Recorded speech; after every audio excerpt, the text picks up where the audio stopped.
Hey everyone, have you ever opened up a spec book and immediately regretted your life choices and said, I didn't know I'd have to read in construction? Well, here's what I got for you. So, Procore will allow you to find things a little bit easier, hopefully, not miss much as easily, avoid some scope gaps, hopefully. So, that should be a little easier in your world. So, just so we're all on the same page, we know that specs are the roles of the project, so to speak. How we install, what's considered acceptable. Drawings tell us what it looks like, specs tell us how we have to do it. Typically, specs are organized in 50 divisions based on master format, CSI master format, sometimes called CSI, but just know that there's uniformat and master format, the 50 divisions around 2004. So if you're still using 16 divisions for your cost codes, that's a whole nother conversation. It's been 22 years. We can probably update. So I'm going to do a quick overview of how you can get around your specs a little bit faster, show you there's a couple cool things in here inside of Procore, make your life a little bit easier.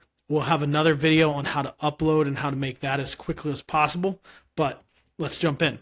So first off, you go into your project, you jump into project tools, select specifications here. Remember, you can always star it, so that's helpful there. Once you're inside specs, you'll get this specifications, kind of like drawings, but it just says specifications. It probably should say current, and then it should say revisions, but neither here nor there, or sets, drawings, or spec sets. So it will by default open up current here. You have a search that you can use. This search does not actually search inside. So if I searched for something like product, it won't find anything. It searches just the titles. So I can find like plumbing, for example. So that will open up all my plumbing items, anything that has plumbing in its title. We have filters here. You can filter by divisions or current set. Those are the primary filters that you got. You can also come in here and jump straight to a division. That's really helpful to get there a little bit faster. So really just typically just use that drop down right there. Over here on the right, sometimes you have projects that don't have a set of specs, but you still use that spec book throughout. So you might need to create divisions and specification sections. So you can do these manually by just hitting the number and the description. This is the number, this is the description. So pretty easy right there.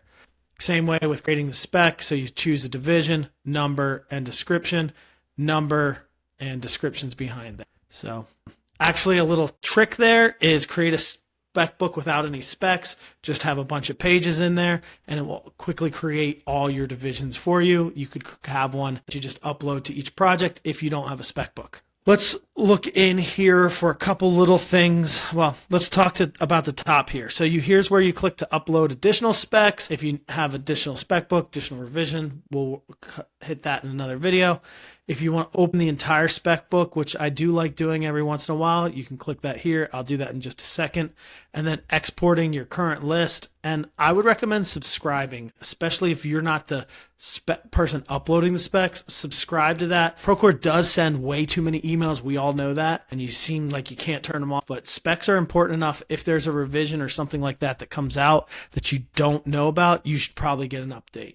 So go ahead and turn on that subscribe button. That will tell you any revision has been posted or published. So let's go ahead and click this open spec book real quick. What that's going to do is open the current spec book. I honestly do not know why that they have this here and you click on that line and this looks different. So this is the entire spec book. I can search within it. So I can just type in product and it will find all the different results with product. You can list it here and then you can download the entire thing. Then if I go inside here, I can click on the number. I can click on this drop down and I can search for like plumbing. So if you actually need to read it, there's a quick way to join it. And so you got general information, submittals that are required here, quality required, project conditions, CAD deliverables. So take some time, especially if it's your division. A lot of times they're copy and paste, but it's that sometimes when they're not quite copy and paste that gets you, right? That they almost standard practice and you're going to get going here. Remember, you can search for within. So I can type in like installation and I have all my results for installation, material. Here's where all of my materials are. So not great or fine. It's just it's a basic search. I can also see my info on that. If I select here, more info, it's pretty much the same info, but you can actually update and modify it. So for some reason you notice that the spec number is wrong, you can open this up and here you can go ahead and edit it and jump in to that. If you go back to your specs, that is the same as hitting this little info button right here. Inside the info button, you have your numbers. You can hit edit. You can change that information, issued on date, mark it obsolete, change that information there. You got your download log anytime that this has been downloaded. And then you can view or download that specific page, email it to someone. But what I like to do there is you have all these check mark boxes here. So you can go ahead and delete it, download it, email it to someone, just select email, send it out, those specific 2 sections, hit edit, that changes like a bulk edit, division, spec section or not, or you can actually generate submittals. I will show you in another video for how to generate the submittals easier than this. Well, this works fine, don't get me wrong, but there's other ways to generate them just as quick. So that's a quick tour of how to navigate your spec book. So nothing too fantastic there. So some recommendations I would have for Procore if they wanted to really improve this, like let's go ahead and start reflowing the spec book. So it's just text. Let's extract the text, make it smart so that when I zoom in and out, it just makes the text larger, right? It's not just a dumb PDF. I want to get markup in here. They did actually add spec book areas, which is a really nice enhancement, but I want to mark up this. I want to put notes in here. I want to have a list of comments. I want to make it much more closer to Word and a website and something intelligent. And like, this is where you can get like AI and all these other things. Don't just search for this being a basic search.